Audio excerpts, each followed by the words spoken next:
and our panelists. Now, allow me to get a few housekeeping out of the way, and I'm going to just run you through the agenda.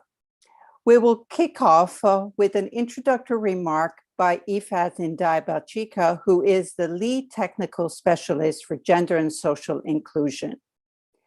This will be followed by a panel discussion and a Q&A session. We have the pleasure and honor of having Messer Wu, IFAD's Associate Vice President for Corporate Services, who will conclude the event with some closing remarks. During the panel discussion, participants can pose their question in the Q&A section, which you find on the bottom of your screen. And after a year of using Zoom, I'm sure all of you are very familiar with that feature. Now, as participants, you can vote for each other's question. And by doing so, you will make my job much easier. So please vote for the questions that you would like me to address to the panelists.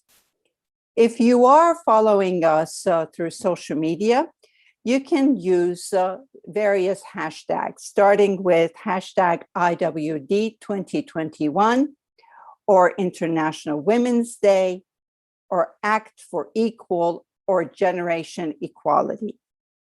So with the housekeeping out of the way, it is my pleasure to give the floor to Nindai Balchika to deliver her opening remarks.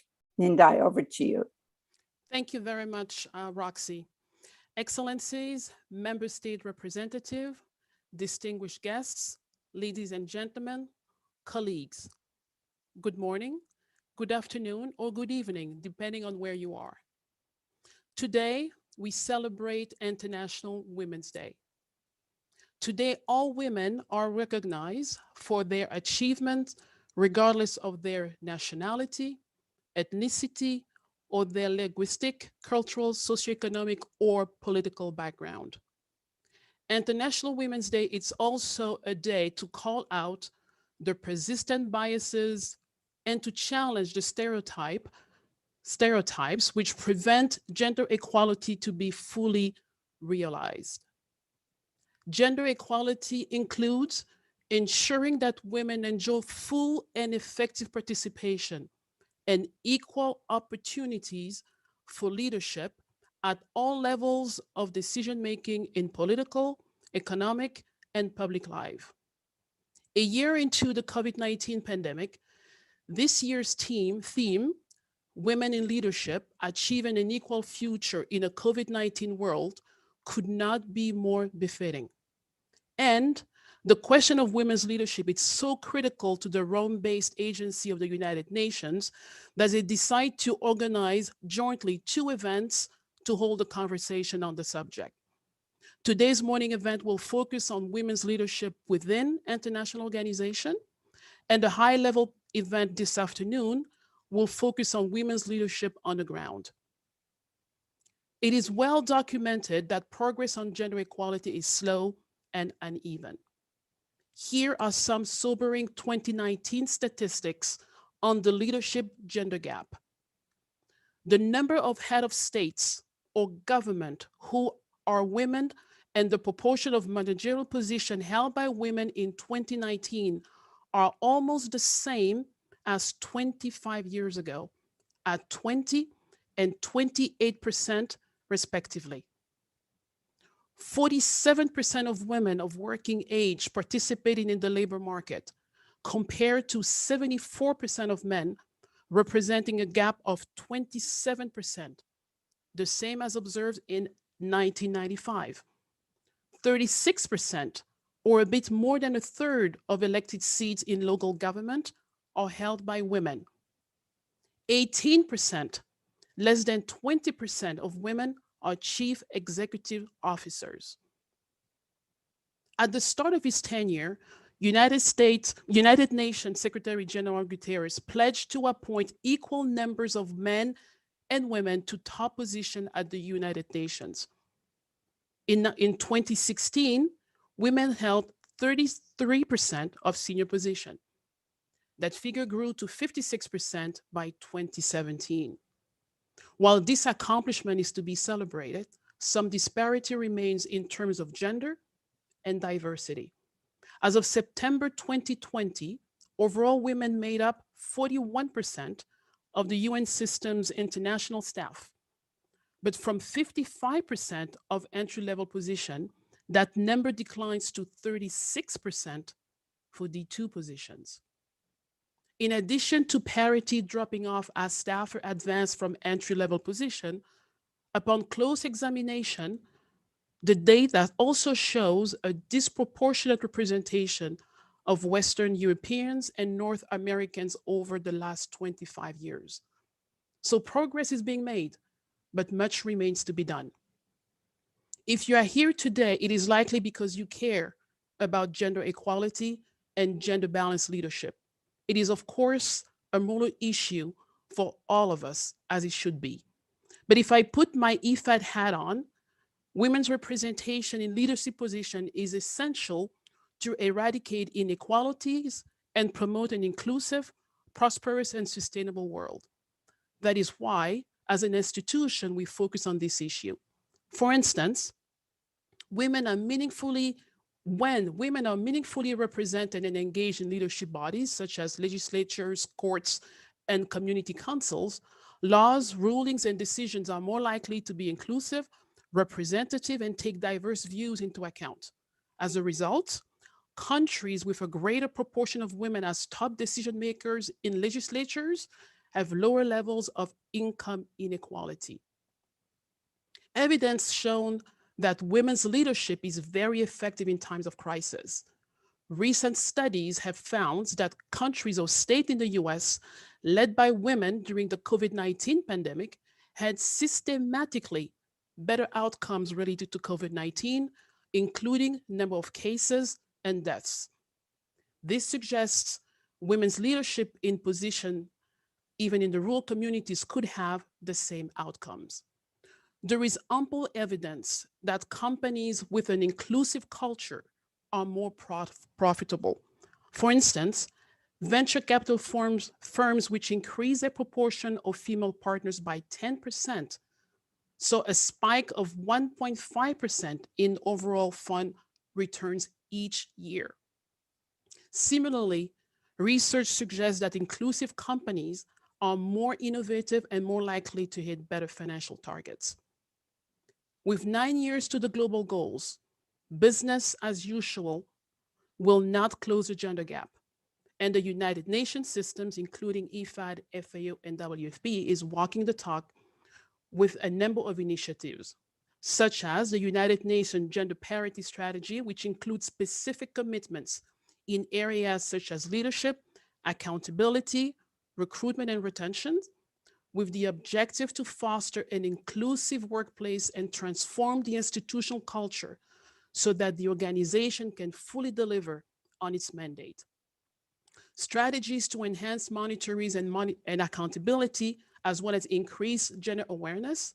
Others include mentorship programs, improve the workplace, as well as targeting recruitments to improve the representation of qualified female candidates for senior positions.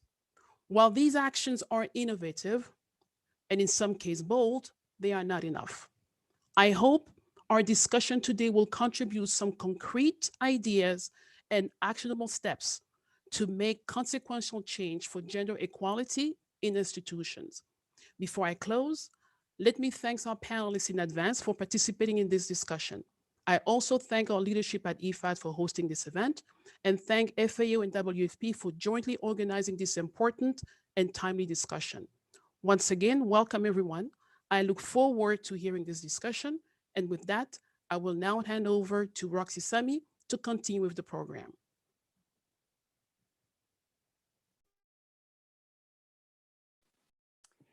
Thank you very much, Nandai, for those inspiring words. And thank you for also depicting, the scenario and the women empowerment agenda as a glass half full.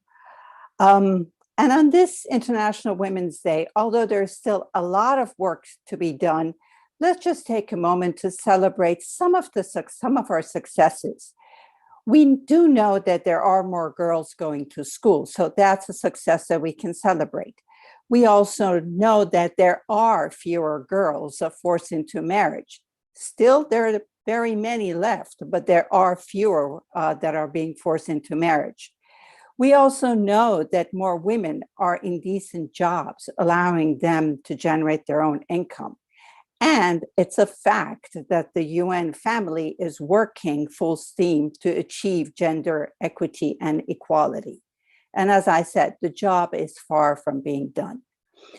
This is why today we have 4 remarkable panelists who will be sharing their experience, providing us with their wisdom, and showing us how the strength and resilience of women are actually paving the way to overcoming some of the perceptions that are present, to breaking some of the social norms so that everybody can see the strength. And so together we can advance the women empowerment agenda. So to kick us off, it is our pleasure of having Monica Kaser, who is the head of Social Policy Division of OECD, with us. Monica has extensive experience in putting in place conducive policies and has coordinated many activities in social protection. I want to ask you, Monica, if you could please share the challenges we need to overcome to achieve gender parity, and what are some of your lessons learned that can help us get there? Thank you so much, Roxy, and happy Women's Day to everybody around the world, co-panelists and people listening to us.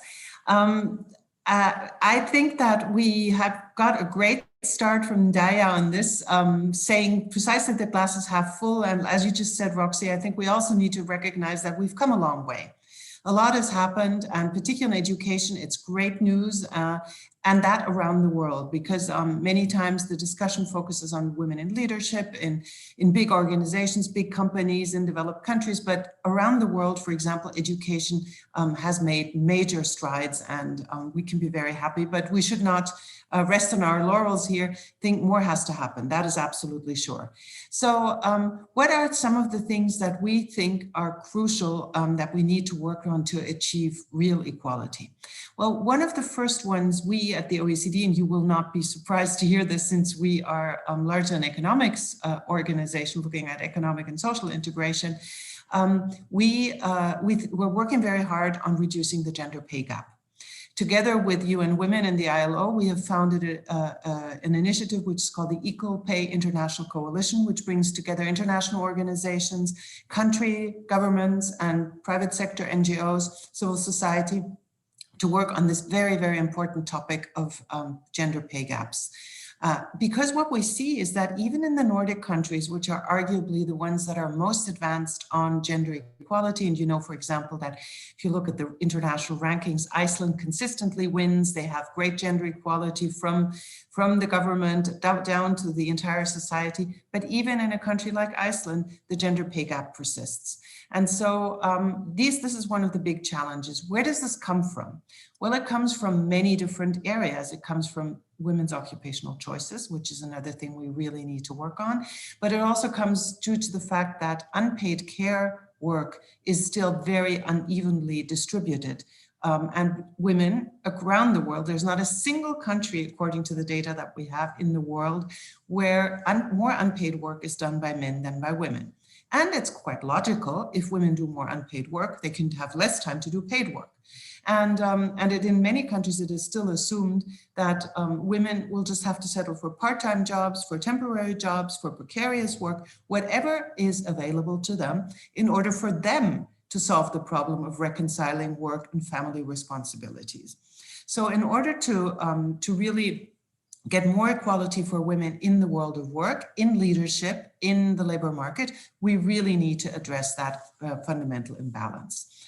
And that is, of course, also if you're not present full time, if you're not present, if you're not available to go to have meetings late at night, if you're not available to go on trips, at the moment, none of us are traveling, but we in international organizations, in the UN system, in the OECD, we know very well how important it is to go on mission. And if you can't go, then, well, you will not be considered in the same way to move up the scale of responsibilities.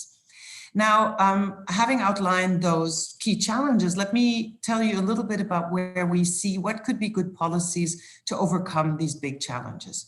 First of all, we think, given the big challenge that unpaid care work is posing for overall equality, family policies, and in particular parental leave policies, are the most effective, and I would say almost one of the very few levers that governments have in order to influence what's going on at home. Because governments cannot and should not influence how people handle their daily lives and families in their households.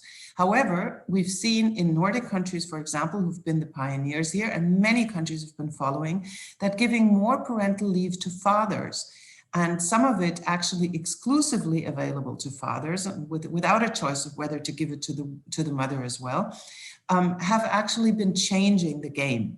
Because once fathers are taking more leave, you have double effects. One effect happens in companies, because in the end, if you have fathers taking 6 months and mothers taking 6 months, then it almost doesn't matter anymore for an employer to hire a young woman or a young man if you take the risk of both of them will disappear for 6 months if a baby arrives. So you can really see that that changes the way that employers see women or men at the point of recruitment and at the point of career development. The other point is father's leave can influence the work at home, because if fathers take care of children, the evidence shows that it also goes beyond the period of leave. If fathers, and there's always a great example, which I love to quote, is those of you who've tried to cut babies' fingernails know that this is quite a daunting task. Once fathers have done this, they're not scared of that anymore, and they will do it in the future. So that's of course joking, but overall the involvement and the exclusive involvement of fathers makes for a very different balance afterwards in the long term. And let's not assume that fathers don't want to do this. Fathers want to be present, and I know we have a lot of HR people in this meeting, and I'm sure they can confirm that fathers want to be involved in family life and be present fathers. There's a true generational change here. So in that sense, parental leave, father's leave is a very crucial tool. Let me just mention a few others, and then I'll stop to not go over my time. Occupational segregation is a big issue. So we really need to work more on making those well-paying activities attractive to women, and that in the future of work is obviously a lot to do with digitalization. That doesn't mean that all women need to become engineers, but it means for women to become interested in sectors and ask the question more often, not only is it interesting, this is something that concerns my preferences, but how much does a job pay? Because we hear that in job fairs, often boys ask, how much am I going to get if I go into the sector? And women say, oh, am I going to find this interesting? So yes, of course, it should be interesting, but it should also be a consideration how much a job pays. Finally, equal pay policies are super important. And we see more and more countries now going into mandating pay transparency. Big issue. There's indexes now in many countries being launched. There's penalties being considered. The European Commission is just going to put out a directive for countries and for companies to have pay transparency. And then also, I mean, obviously, it's not only about naming and shaming, but it has to have economic consequences if you don't comply. So these are just a few of the things that governments can do, from which we've seen that they can be effective in achieving greater gender equality. And I look forward to the discussions if there is any questions on these. Thank you very much, Roxy. Thank you very much, Monica. That was very interesting. And I really love the parental leave policy and, you know, the role of men. And this really, you really said it very nicely. It shouldn't make any difference when it comes to recruiting if both of them are going to take 6 months off. So I want to remind our participants to put in your questions in the Q&A section. We will come to those in a little bit. Now we're going to change gears, and we're going to be talking about something that has invaded our lives for the last 365 days. Actually, in Italy, it is exactly 365 days that we have been confined to our homes. I think you will all agree that the COVID pandemic has highlighted more than ever the resilience of women. It has put the role women play as caregivers front and center, and has shown how women can juggle multiple tasks to serve their communities. At the same time, regretfully, the pandemic has undermined the women's empowerment agenda. We have seen an increase in domestic violence, and some studies indicate that the pandemic, and this was also highlighted in Ndai's opening remarks, the pandemic may be setting the women's empowerment agenda back by a decade. So I want to direct the next question to Angelica Giacomedazza, who is the Director of Office of Small Island Developing States, Least Developing Countries and Landlocked Developing Countries at FAO. Angelica is also the Executive Chief of FAO's Women's and Youth Committees. So Angelica, the question for you is, based on your experience, how can women leaders overcome the challenges facing them in a COVID era? And as we pave our life towards a post-pandemic era, how can they do that?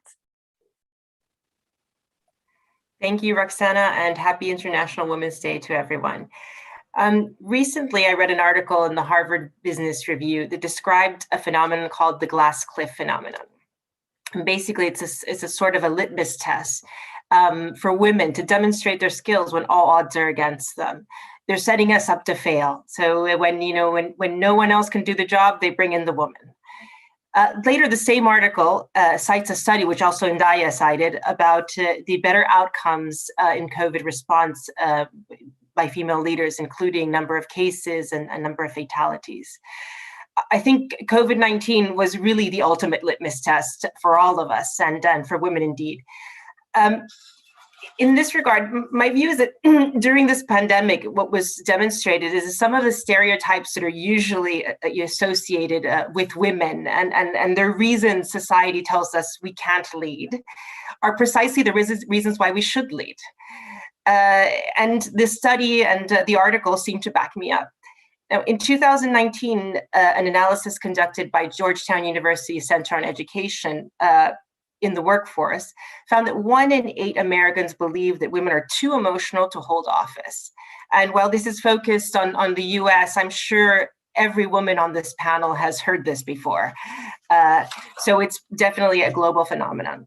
Fast forward to 2020, where the world is grappling with a massive pandemic. And the one certainty we have is that there is no certainty. And this itself is a very, very tough pill to swallow. Here, women's emotions, their empathy, their sensitivity took a whole different meaning. It was no longer a weakness, but a major strength. So for me, I think in a nutshell, to reply to your query, is the best way for women leaders to overcome these challenges is to ignore conventional wisdom and embrace their emotions as one of their most important tools they possess. Eventually, we will move forward and conventional wisdom will adjust, and this reality will become the new normal. I think that throughout the pandemic, this very, very important aspect has come to light. And again, I reiterate that we really need to appreciate, embrace it, and take it as a strength. Thank you. Thank you, Angelica. And thank you for mentioning the biases. We will come to that in a little bit. And yes, there are very many of those. We just heard from Angelica some of the challenges of the COVID pandemic, and at the same time, over the last year, we've also seen some of the silver linings.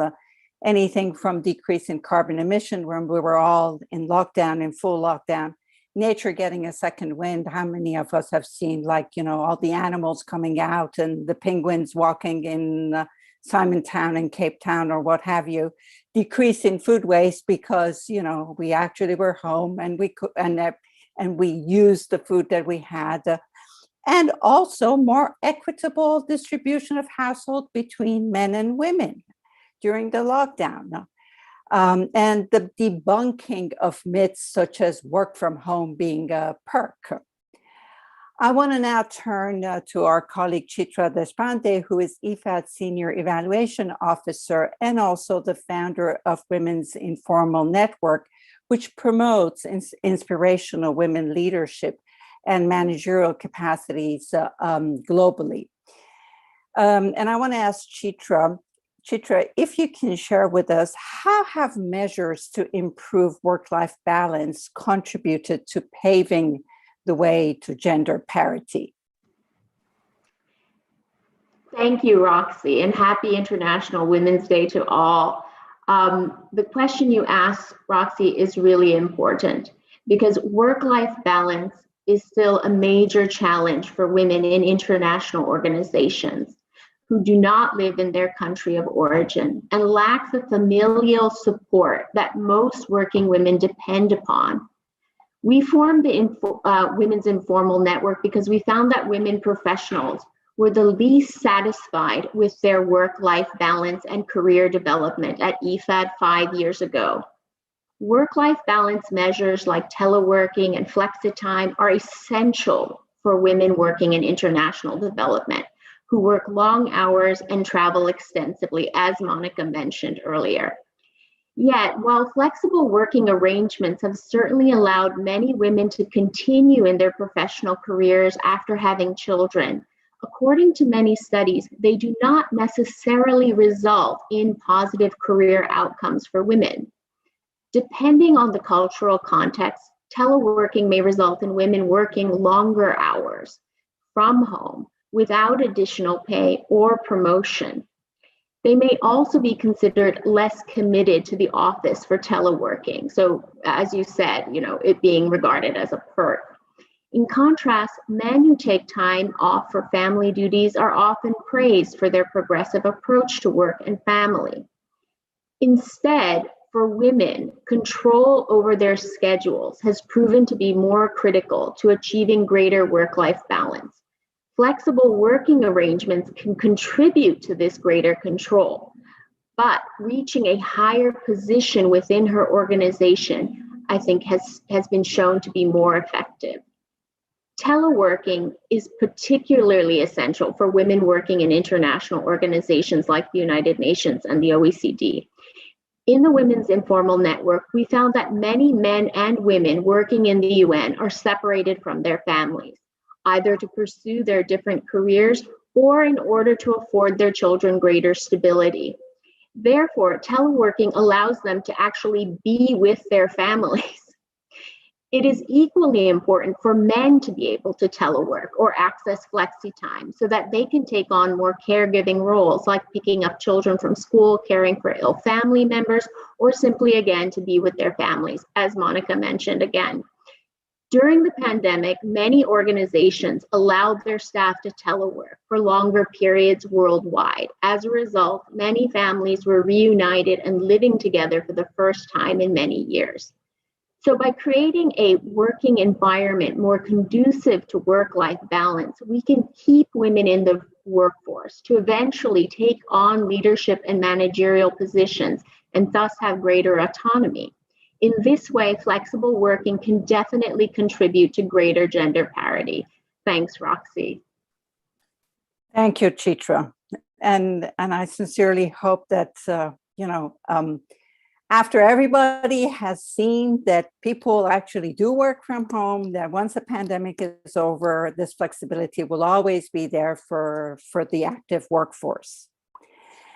Now, as we pave the way towards achieving gender equity and equality, we need to work on many fronts so that we create an environment where we can build on each other's strengths and where we can shelve once and for all the biases that Monica mentioned earlier.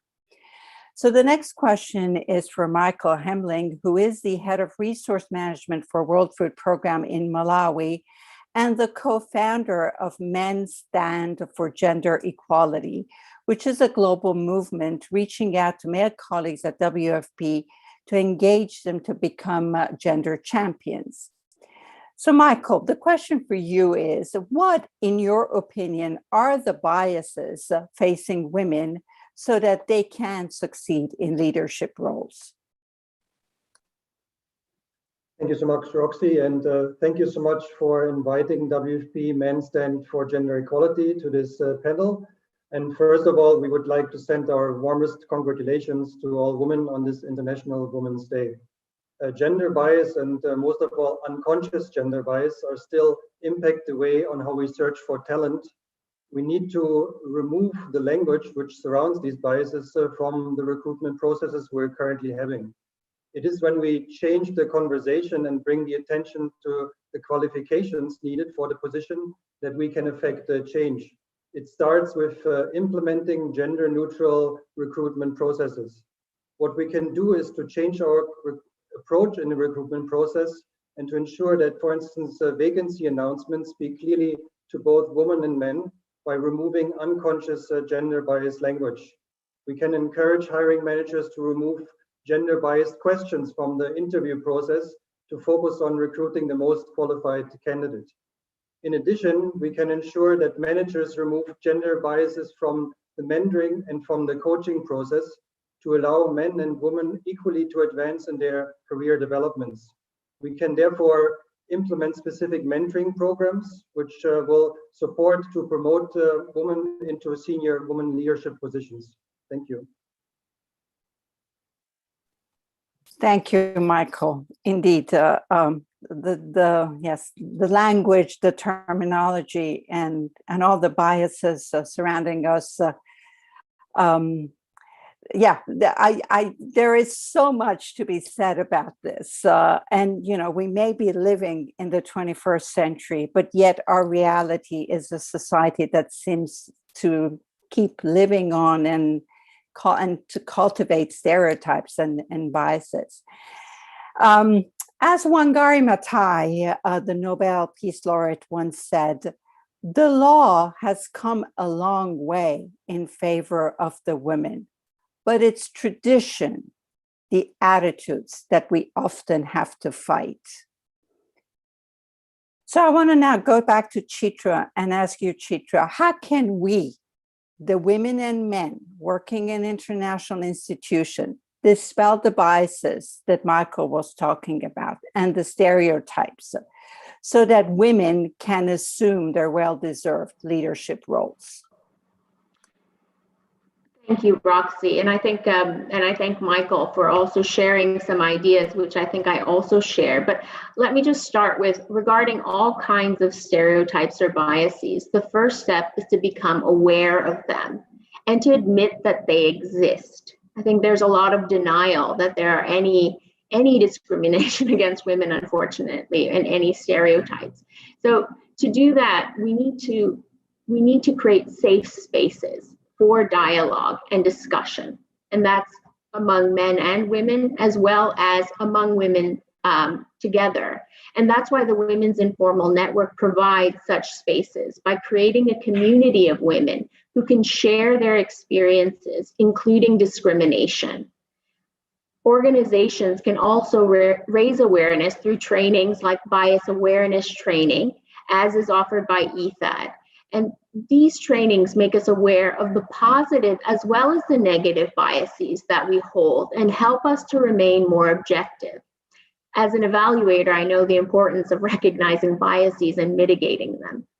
One important gender stereotype is that women are better caregivers than men, or that women should prioritize their family over work. This leads to inappropriate questions, as Michael mentioned, interview questions posed to women such as, who will take care of your children when you travel for work or need to work late? As well as to hiring decisions based on a woman's family situation or age rather than on her qualifications. So to reduce the risk of bias, the Women's Informal Network has put forward the idea of removing personal information from personal history forms that hiring divisions receive. The inclusion of candidates' sex, age, marital status, and number of children in the personal history forms leaves greater opportunity for bias in the shortlisting of candidates.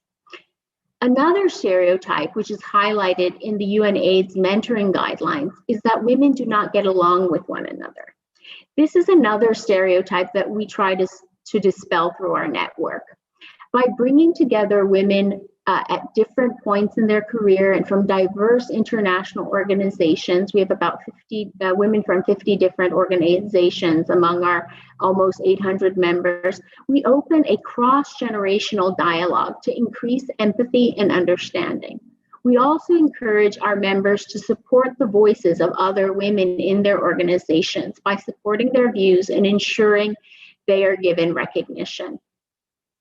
There are also stereotypes, as Monica mentioned, of women being better suited for certain positions, perhaps, such as HR or communications, rather than in technology, security, economics, and many fields of agriculture.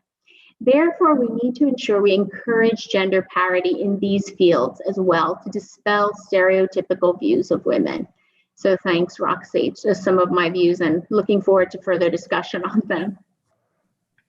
Thank you, Chitra. And in a way, I'm very happy that we do have some HR representatives in the audience, which I'm sure they have taken due note of some of the concrete actions you're putting forward. And we'll come to our HR colleagues in a little bit. Just a reminder for our online audience that you can pose your questions. We are seeing some of the questions and we'll come to them. But this is your opportunity to ask any questions that you may have to the panelists. I want to now go back to Monica and ask you, Monica, as a woman leader, what were some of the challenges you yourself had to overcome? And in your capacity, in your current capacity, what are some of the enabling gender policies that can help to exponentially increase women in leadership roles? Thanks for that question, Roxy. I have to say I was extremely fortunate because, and let me focus on the positive here. What worked for me? I think there's a couple of factors which were really determinant in helping me get where I am today. One of them was mentors. Both male and female mentors. I've had people take good care of me in different international organizations. Before joining the OECD, I was at the World Bank, and I had wonderful mentors there. I had great people mentoring and helping me along in the OECD. And that includes also the senior leadership of the OECD. Our outgoing Secretary General Angel Gorilla and his Chief of Staff Gabriela Ramos were really pushing very, very hard for more gender balance, really changing the way many of the policies internally in the OECD work. So that's very important. On a more personal level, I think what was very important for me also was to specialize in a very specific thing quite early on in my career, which is something that many people found bizarre at the time, which was working on social policy, in particular pensions and social insurance around the world, including in developing countries. So this, with aging populations, I was lucky to be in a very technical area, but as a woman, obviously, if you're very technically oriented and you have something to say, which maybe is more difficult to dispute, your voice will be heard. So one of the advice I give to younger women also is find something that is really your area where you're unbeatable and you really know your things, and then nobody can ignore you anymore. So that was a kind of personal thing. But other than that, I think we've already heard a lot from Chitra, a lot of the good policies that international organizations can take, which is gender equal long and short lists for recruitment, mentoring, really making sure that you always ask twice, so why is there no woman here? Where is she? But also extending this to the policies we advocate and walking the talk and making sure that we at international organizations don't only recommend this to countries we work with, but also do the same internally. Thank you, Monica. Indeed, walking the talk and the importance of mentorship. I think all of us in our careers have had mentors who have marked our being, and today, on this very day, I really want to pay tribute to my mentors, at least, and there have been very many. And it is indeed it's a crucial part of anyone's professional existence to have great mentors. Now, we are living in an ever-changing world, one where status quo was shattered overnight, a world where, we now have a new understanding of what normal is. With this in mind, I want to turn to Michael and ask you, what is the change you want to see in terms of gender parity in the next decade? Thanks, Roxy, for that question. There are so many opportunities where we as UN organizations can impact positive change. To me, it starts with further expanding on our long-term strategy. We can continue reaching out to communities. We can continue reaching out to our partners, such as the White Ribbon campaigns. And we can engage in a conversation to encourage women to apply to all positions which become available, to give them the confidence that all candidates will be considered regardless of gender and focus on the abilities and the qualifications. We can continue to develop all of our staff, regardless of men or women, to give everybody an equal chance for development, advancement to higher position. We as WFP Men Stand for Gender Equality, we envision that men continue becoming part of this conversation, that they have the opportunity to reach out to their male colleagues, that they can reach out to their families, to their sons, to their daughters, to their cousins, and teach their children to make a change in order to reach gender equality. What we also noticed that while more women are successful in entry-level recruitment processes, it's also important to further improve the context of senior management career advancement.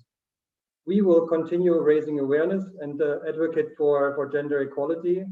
And if our staff, both male and female, can continue to support our cooperating partners, continue to work within other UN agencies and host governments to make the conversation on gender equality a priority with concrete action steps and what needs to be changed, we will achieve gender parity in the near future. Thank you. Thank you, Michael. Well, from your lips to God's ears, so let's we all look forward to that. Before going to the Q&A session and to our HR colleagues, I want to ask Angelica, as we move towards achieving gender equality and gender parity, as the rule book for leadership is evolving, what actions we need to put in place to empower the female workforce?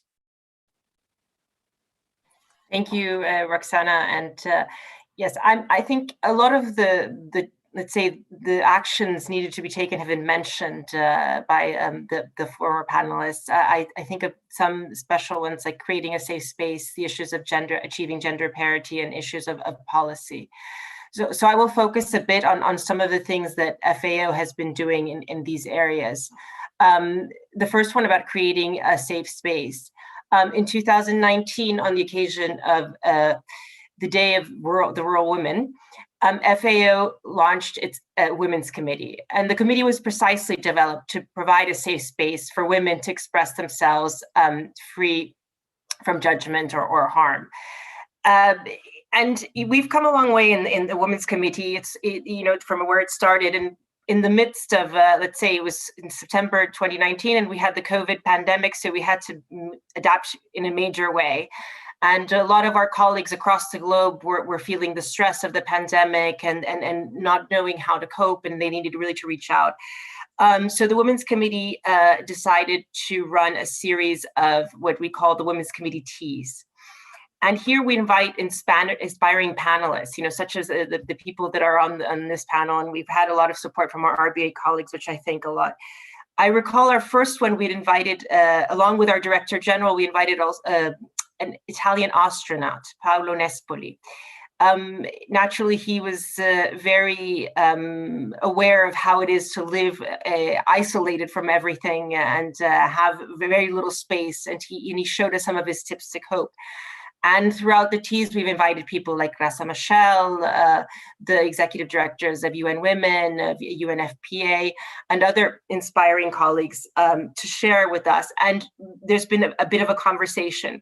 We also have a bit of at the end, something like ludic space where we have either music or dancing, and that also helps after the very interesting panels for our colleagues to de-stress and show the relief.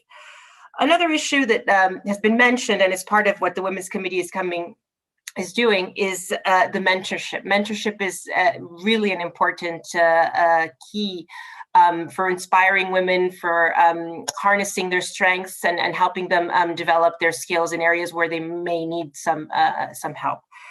And there's going to be soon to be launched a mentorship program. So instead of having the organic, mentorship that develops, we'll have something a bit more concrete and more structured, where people who may have difficulties in reaching out and finding mentors in an organic fashion have the ability. And we're doing this in conjunction with the Youth Committee. So it's not solely for women, it's for women and youth. But I think it's an important combination, which we feel will make a big difference. The next is the issue that's been mentioned about achieving gender parity at senior level. And there's been important advances at FAO in this sense. At the senior level, we used to have 1 Deputy Director General out of 3. Now we have 2 Deputy Director Generals out of 3 that are female. We also just onboarded a female chief scientist. The head of HR is also female, also is the legal counsel. These were posts that were traditionally held by men. So this is a very important achievement. Obviously, there's still a long way to go, but we're at a good starting point. The next is the issues of policy. So FAO recently launched its FAO policy on gender equality for 2020-2030. It provides a corporate framework to guide technical and normative work to support clear gender equality objectives. It also includes a series of minimum standards for gender mainstreaming to ensure gender dimensions are adequately reflected and addressed in organizational functions.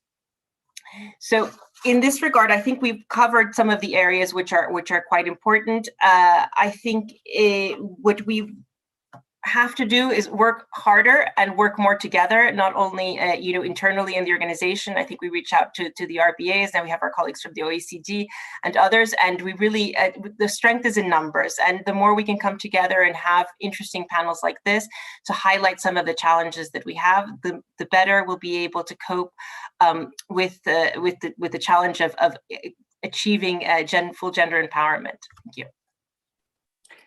Thank you for that, Angelica. And this gives a nice segue to the next segment of the conversation. I thank you all for your inspiring words and the concrete actions that you have shared today.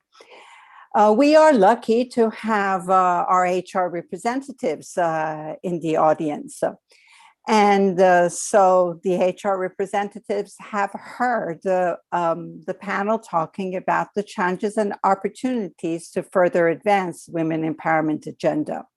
So I want to start by asking the IFAD Special Advisor in HR Division, Saida Imad, can you tell us what are some of the concrete actions that have been taken to promote women in leadership positions?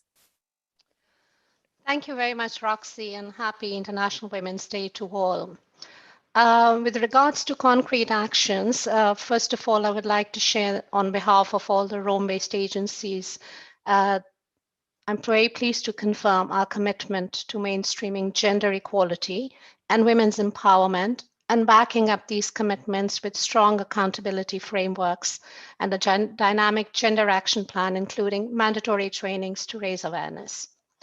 With respect to concrete efforts for equitable representation, IFAD has conducted various studies along with an organization-wide workforce assessment, including an analysis on the representation of women, specifically among IFAD senior staff. The results have prompted IFAD to institute an outreach action plan based on 5 Rs: the remodel, recruitment and outreach initiatives to attract female candidates, retain a gender-balanced workforce through talent management and work-life balance actions, rethink perceptions, providing training to sensitize staff on gender issues, reassess performance against targets, and reorient actions, increasing gender responsibility and accountability.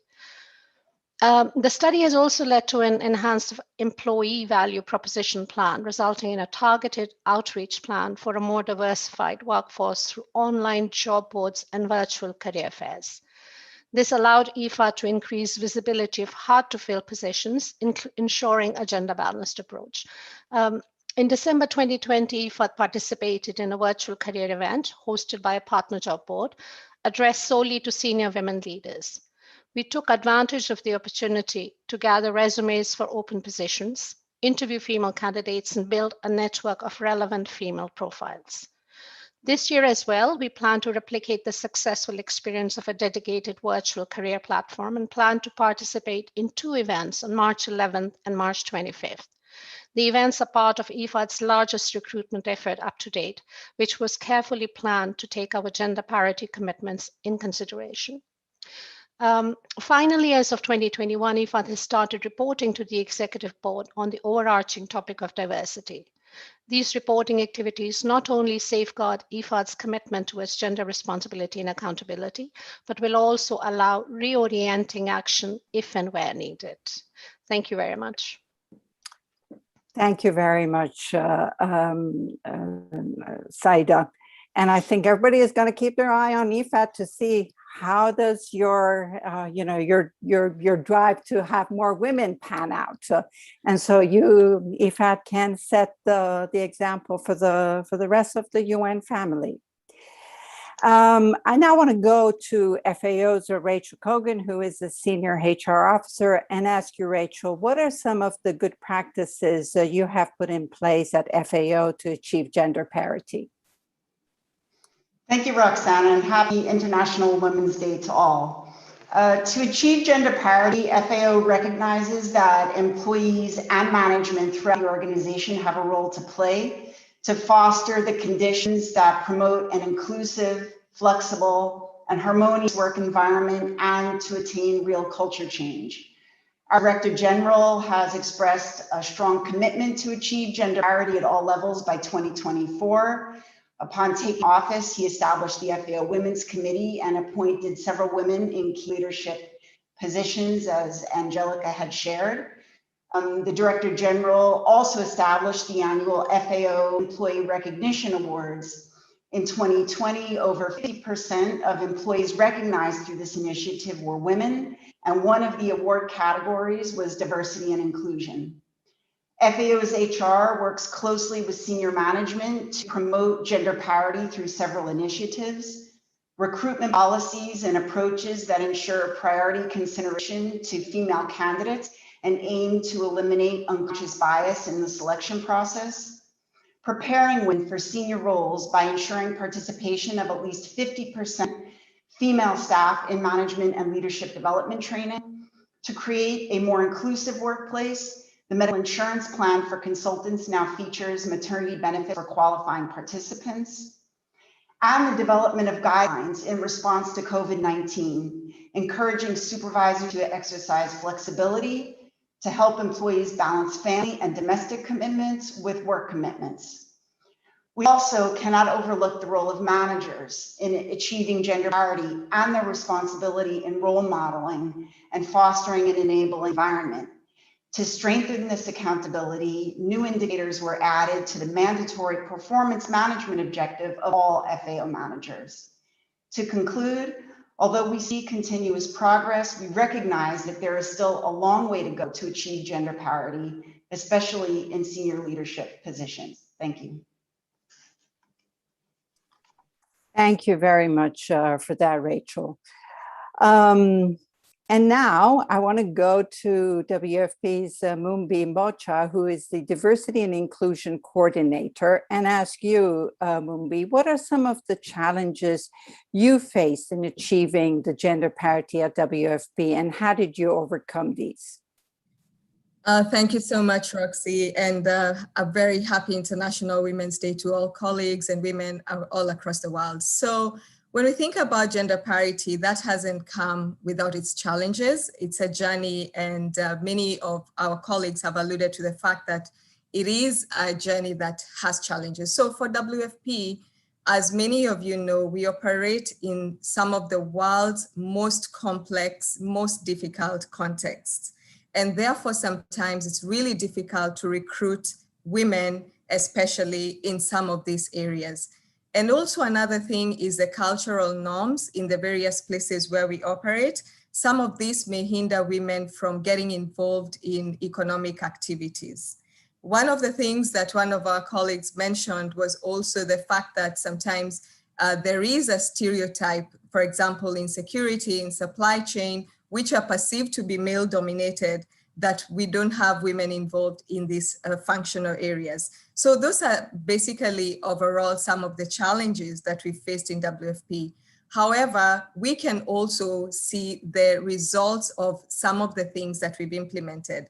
As a colleague of ours from, I think Faust mentioned that all of us have a gender parity action plan. So at WFP, some of the things we did to overcome the challenges and to progress us really towards the goals we have for gender parity are, number one, our leadership commitment. We have an executive director who is the greatest champion for gender parity. Every single executive board, every single meeting, he always speaks about gender parity. He holds all his country directors accountable for achieving this. And how we moved to that was having data evidence.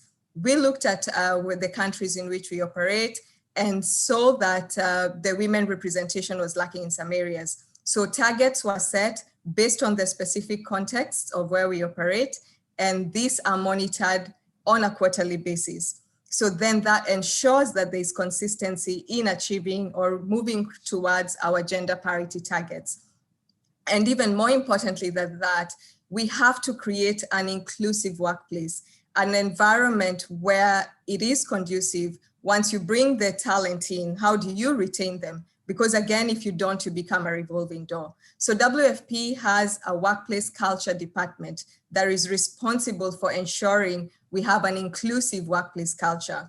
And to mitigate the illusion or the perception that we don't have women in functional areas where they're perceived as male dominated, one of the first things we did was to have a future international talent pool. So this caters to bringing in a call to recruitment for women, particularly in this area, supply chain security, and this has been a great success of WFP.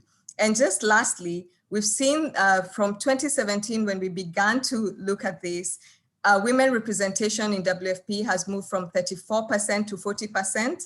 And at the national level from 30.3 to 37%, and the international professional levels from 42% to 45%. And since we are focused on leadership of women, in 2017, WFP women D1 and above, the representation was 37%.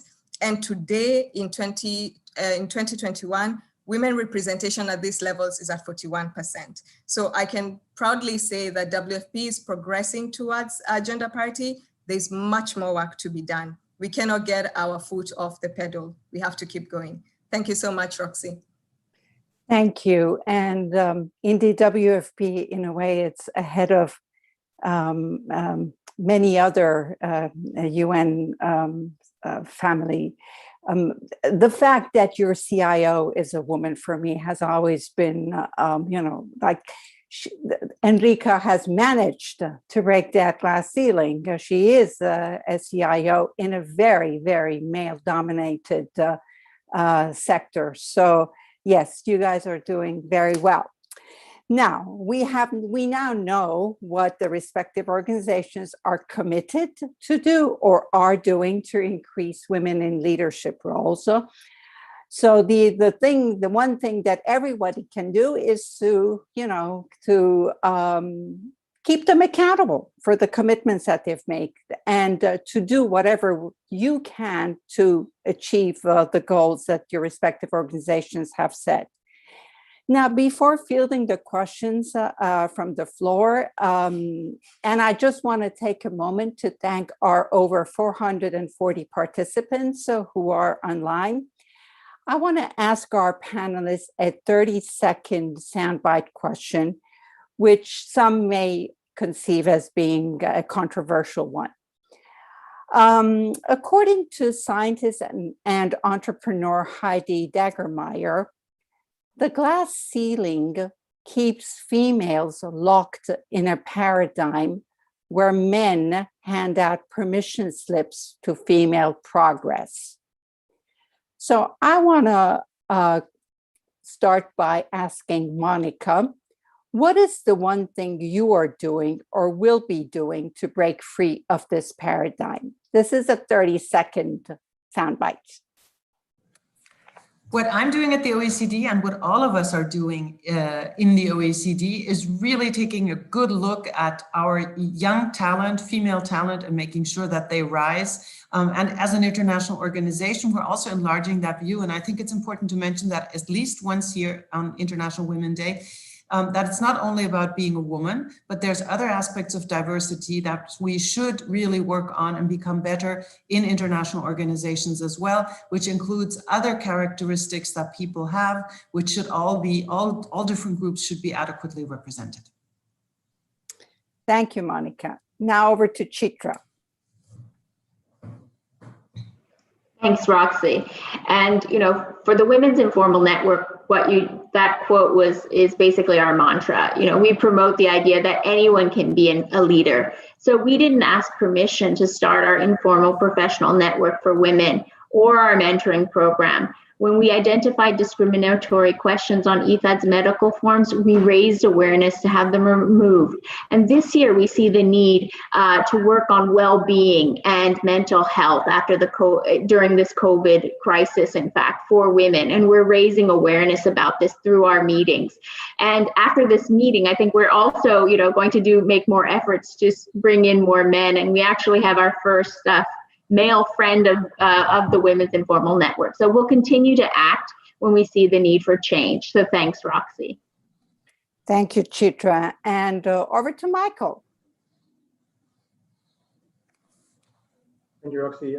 We as a group, WFP, Men Stand for Gender Equality, we're going to continue reaching out to our male colleagues until 100% of our male colleagues are standing up for gender equality and become part of the gender equality conversation. What is also important to us is that we're engaging with our senior management. I would like to thank all of our members of the senior management WFP team for their support. In particular, I would like to highlight and would like to give thanks to Amir Abdullah, which is our Deputy Executive Director, for his inspiration and for his support to WFP Men Stand for Gender Equality. Thank you. Thank you, Michael. And last but not least, Angelica. Thank you, Roxana. And as the Women's Committee, as we said, we're really here to support women, provide advice, and link up women to opportunities. And this advice can be either informal or formal. And we're really, really excited about our mentorship program, and we'll be able to connect women across the globe. And lastly, and I think this is important, I think it's been mentioned by others, when we see injustices, when we see something that's being done wrong, we need to call it out. And I think this is something we need to do collectively. Thank you. Thanks a lot, everyone. And I think there is, one thing that we have to remember is that when there is no ceiling, the sky is the limit. So a huge thanks to our lovely panelists. So we now have quite a number of questions. I'm going to start with Michael because there's this beautiful question from Michael. It says, well done, Michael, being the man on this really great panel discussion. You have clearly shown the role that men can play as being part of the solution rather than the problem. But battling the stereotypes remains a challenge. So what more can be done by men to, in this battle, in this journey? Thank you so much, Roxy. I think that's an excellent point. I think we need to continue being part of the conversation on the table. And I think a lot of it can be done within the country context. And I think a lot of it, as we as the UN in our operations on a country level, we can work with communities, with NGOs. And I think there's a lot of gender champions in a country level. And I think we need to continue having that conversation. We need to continue reaching out to more men, because as more men is becoming part of that conversation, I think the better and the stronger the outcome and our conversation around gender equality will be. Thank you. Thank you. I'm not sure this is a question, but it's something that I feel very strongly about. So I'm gonna, as your moderator, I'm gonna exercise my moderator power and ask Monica to address this question. It's not a question, it's a comment, but I think there is more to it. So this is the comment is, I hope that we can recognize that leadership styles can vary greatly and still be effective. Great women leaders should not emulate a model of masculine leadership in order to succeed. So Monica, if you can just give your take on this, which is something which actually falls into the bias category and the stereotypes. And I think, you know, it was mentioned, but if you wanna just expand on this. Yeah, I think, well, as you will note, I'm saying lots of positive things today. So I'll say another positive thing. I think that the COVID crisis has actually helped people with empathic leadership styles, because for the first time, actually, empathy is becoming a matter of survival. As we manage people, our large teams, we're all working sometimes in different countries, sometimes under very, very difficult personal conditions, with children homeschooling at the same time, being in a situation of mental health stress, being worried about falling sick themselves.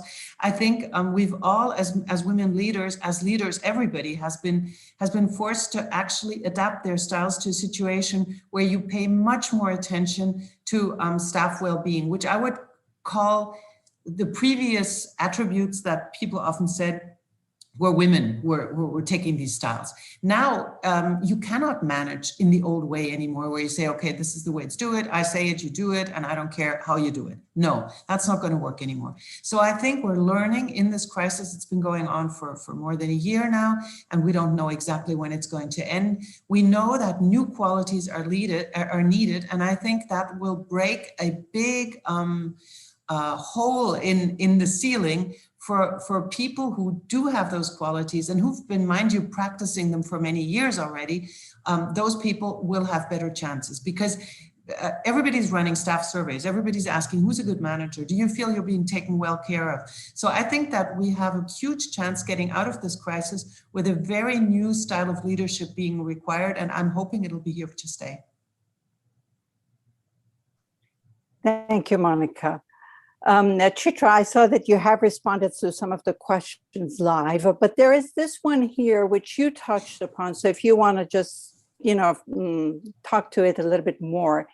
The question is, there is a general perception in professional settings that women rarely advance the interests of each other.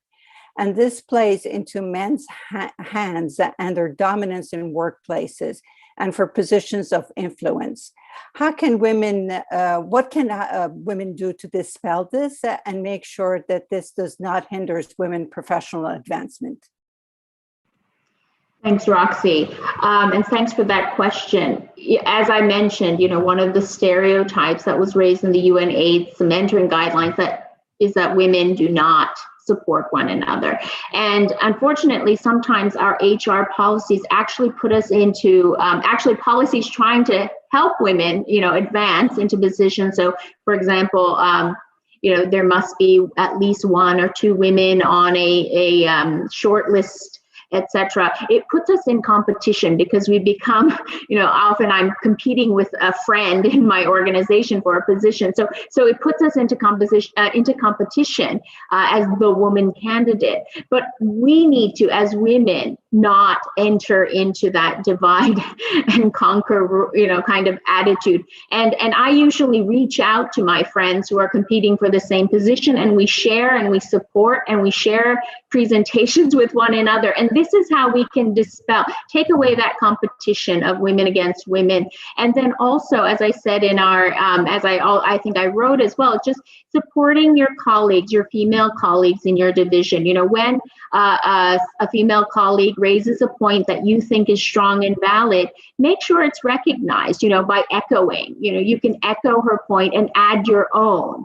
And in that way, acknowledge the good points that women are made, because often we make points and then they go unacknowledged. And so by doing this, we can raise the profile of all the women in our organization and support one another. Just on another point, I think sometimes there is this tendency of maybe both men and women of maybe questioning a woman who's been promoted. And let's stop doing that. That's my other third point. Thanks. Thank you, Chitra. I think that's a very important point. Angelica, there's one for you. Would it be possible for women outside FAO to join the FAO Women's Committee? Thank you. The Women's Committee is an internal committee. It is restricted to people from FAO. Now, that said, we do have initiatives that others can participate. For example, the Women's Committee teas that I mentioned, which are these very interesting, inspirational talks, are open to a wider audience. And I know many of our RBA colleagues here present on the panel have been active participants in the committee teas. So I would encourage those interested to seek out information. I mean, you can reach out to me directly, and I'll help you guide you to the next tea. Thank you. Otherwise, there's always the Women Informal Networks, and Chitra can give you more information about that as well. Now, there is a question here, which if any of the panelists would like to take it, by all means, but I would assume this is perhaps a little bit more geared towards our HR colleagues. And it's about parental leave. So the question is, parental leave without pay in the UN is a nice idea, but not possible for single mothers. What options are out there for them? Note that leave without pay remains an option if agreed by the manager, but not a right. So any one of the HR colleagues would like to take this question?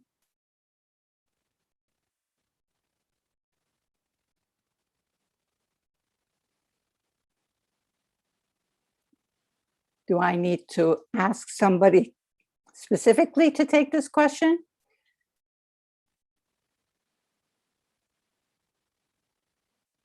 Okay. Saida, would you like to take it? Or Chitra, you want to? Okay, go. Maybe I'll just start and then I could, but just to say that, one issue across the UN is that we have very different maternity leave policies, even among the Rome-based agencies. And one very good thing is that WFP led the way and offered a kind of maternity leave for their consultants, in fact, an extended leave. And I think the other RBAs followed suit. But the challenge is that you've presented for single mothers is tremendous, because it's an assumption. Again, we have these old assumptions that our family units are a man and a woman, a married couple, but we have many single mothers. And many de facto single mothers because of separated families. And so you don't necessarily have an income to rely on. And so in some organizations, and I know in IFAD, there's a policy of giving advances on salaries and things, maybe not necessarily for maternity, but I think there are other avenues that could be used perhaps, and we have to think creatively. So on that note, I'll pass the floor to Sadia. Thank you, Chitra, and thank you, Roxanne. I think each organization has used a certain flexibility that is available within the ICSC system to adjust and to provide a little bit more room, especially for working mothers, and to compensate for the parental leave. IFAD has taken a couple of these, has introduced a couple of initiatives. For instance, IFAD has a nursery in the office. So That is one of the initiatives that helps with women bringing in their children past their maternity leave period, and then yet still be close to them. One other option that IFAD has instituted is the leave pool, where the other staff members are donating their excess earned leave, against which any staff member is eligible to apply. So I think these are the little things that we can do while staying or while remaining within the ICSC compensation framework, and try to explore the flexibility that may be possible. Leave pool is one of these. Advanced leave is another one. Of course, leave without pay is always an option. Yet we can also focus on more family-friendly work environment and provisions, so that it's possible beyond a certain expiration of the leave entitlements. It may be possible for staff members to bring in their children and yet be close to them while they're still available for work. Thank you. Thanks a lot, Saiga. Chitra, there's one for you. And the question is, does the Women Informal Network have a mentoring program? Yes, we do. So we actually, we started it in collaboration with our HR, where we were piloting it, and then we've continued it, and we're hoping one day it'll be upscaled. But we're now working with our HR and with a UN-wide UN mentoring program that's being piloted. But just to say, within the Women's Network, we have one within IFAD and one within FAO. And so it tends to be within our organizations. But given this new UN mentoring together pilot, which I hope will be scaled up across all the UN agencies so that we can get this cross mentoring, we may be adjusting it somewhat. So thanks. Thank you, Chitra. Michael, there's a very programmatic specific question for you.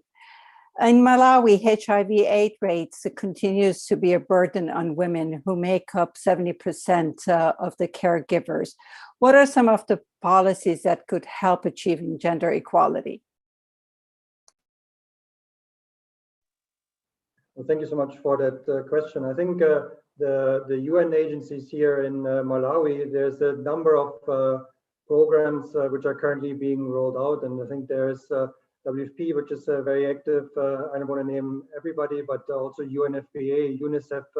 I think a lot of it is really working in an integrated network. And I think that the problems in Malawi are quite big, but I think it's important that within the group of UN agencies, there's a collaboration, there is a strategy which allows us to really benefit communities and really benefit in a way that on one hand addresses some of the poverty issues, some of the programmatic support we're giving as a UN, and in particular for WFP and focusing on school feeding. But a lot of it in all of these programs, you can carefully design them so that the gender equality component is really taking a priority, and that's really being addressed, so that when we design these programs together as a UNCT, that we're really making sure that it's done in a way that gender equality is really on the forefront.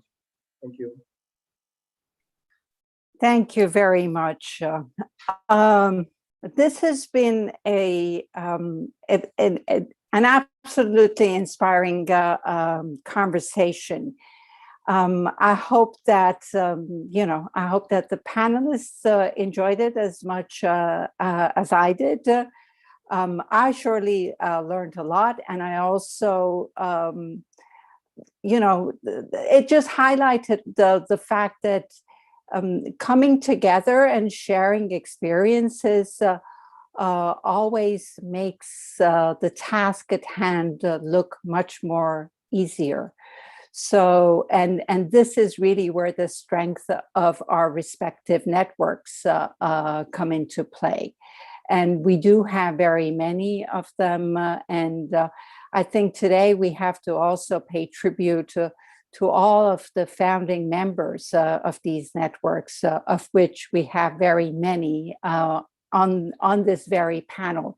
So really, honestly, a word of gratitude to all of you founders. You know who you are. because you have been instrumental in making the challenges look very easy. So thank you for that. Now, with that, it is my pleasure and honor to give the floor to Mr. Wu to provide his closing remarks. Thank you, Roxana, and happy International Women's Day to all.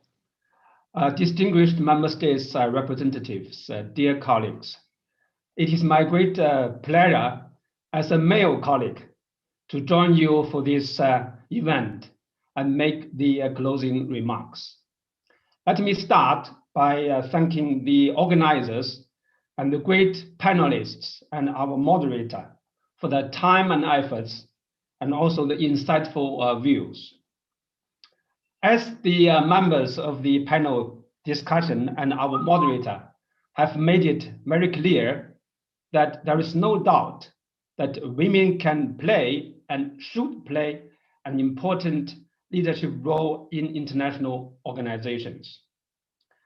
And their message came across not only through their words, but also by their presence here as champions and role models. Let me summarize the 3 key reasons why women's leadership role in international organizations is important.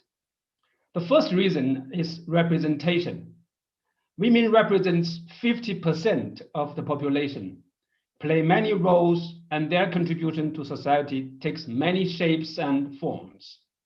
Yet, women remain underrepresented in leadership positions in legal, political, corporate, and international organizations.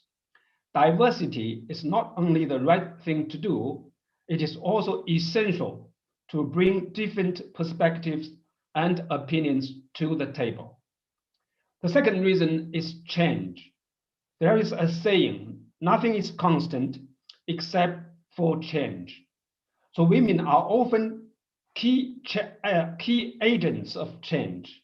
And all around the world, there are female leaders of all ages and socio-economic backgrounds who work tirelessly to lead change, build back equality, strengthen resilience, and improve decision-making process for the benefit of all.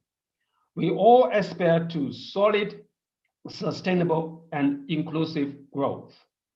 To realize this vision, empowering women, valuing them as individuals, and ensuring their voices are heard are essential prerequisites. The third reason is performance. Studies show that gender parity in companies' top management goes with better performance. The leadership behaviors more frequently applied by women strengthen organizational performance. Their leadership styles are often considered to be effective in addressing the global challenges of the future. Women have a greater ability to implement, create links, and maintain a positive attitude within a team. Then the question is, how can we enhance women's leadership role in international organizations? We need to find solutions to improve women's participation in leadership and senior management roles, and we need to intensify our efforts. Such discussions as the one we had today on practical solutions and best practices to achieving gender parity and women's leadership are key. We also need to invest in awareness raising, as many panelists have referred to. Men and women need to be better educated about conscious and unconscious bias that may have a differential impact on male and female staff careers. Engaging with men is a key part of empowering women. Change will only happen if men and women step up. Ensuring the buy-in and support of male peers and leaders is crucial. We need to listen and create a safe space for female employers to voice their career concerns and desires. This information is important to consider when designing and shaping pathways to leadership. We need to recognize that an inclusive culture won't happen automatically. It needs to be proactively created. Special programs to support the career advancement of women, which may include women's mentoring, coaching, women-specific training, and development of informal women's networks, all have an important role. And I think this has been supported by the interventions of our panelists. Finally, we need to set and measure diversity and inclusion goals. This will not only help us track progress, but also hold leaders accountable for reaching their gender commitments. While fully acknowledging the good practices, successful stories, and fruitful collaboration among the RBAs and beyond, I'm very happy to see our colleagues from OECD today. So please allow me to provide you with some concrete examples on how we in IFAD work to ensure women play a more important leadership role. In 2017, IFAD finalized an in-depth study and analysis of female representation with a specific focus on P5 and above positions. The findings of the analysis allowed the organization to target actions to address the pain points identified and to tailor interventions to three main areas that were found to be critical to helping remove formal and implicit career barriers. They are policy design, culture, and monitoring. Drawing on the conclusions of that study, ongoing discussions within the UN system, as well as on a consultative process that involved internal specific focus groups, including the Women's Informal Network, IFAD developed a gender action plan. And in addition to that, IFAD has also strong HR policies in place, demonstrating our commitment to this area. Gender requirements are part of IFAD's selection and appointment process. All IFAD vacancy announcements explicitly encourage the application of female candidates, and all shortlists must include at least 1/3 qualified female candidates. Going forward, IFAD will roll out the gender equality workshops as part of upskilling all supervisors and staff to be more knowledgeable in gender equality themes and to apply the principles in our day-to-day work. Dear colleagues, to conclude, the SDG 5.5, namely ensuring that women enjoy full and effective participation and equal opportunities for leadership at all levels of decision-making in political, economic, and public life, implies that we as international organizations must make an effort to achieve gender parity at all levels. We believe that with strong commitment and perseverance, we can help shape organizational cultures so that everyone, women and men, have equal career opportunities. Thank you again, and back to you, Roxana.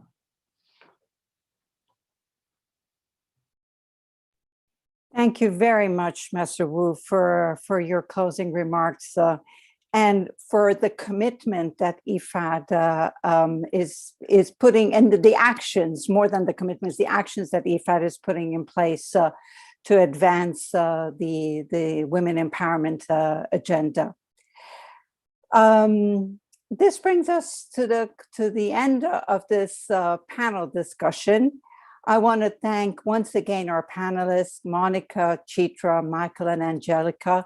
I also want to thank our HR representatives, Saida, Rachel, and Mumbi.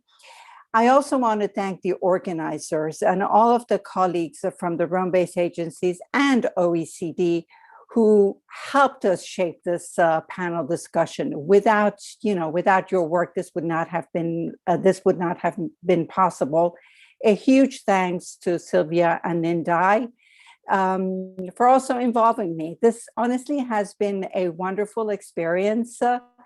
And I hope that you got as much out of it as I did. I just want to close with a quote from Michelle Obama. She says, "There is no limit to what we as women can accomplish." So with that, again, happy International Women's Day, and make sure you tune in for this afternoon's high-level panel. Thank you. And have a lovely day.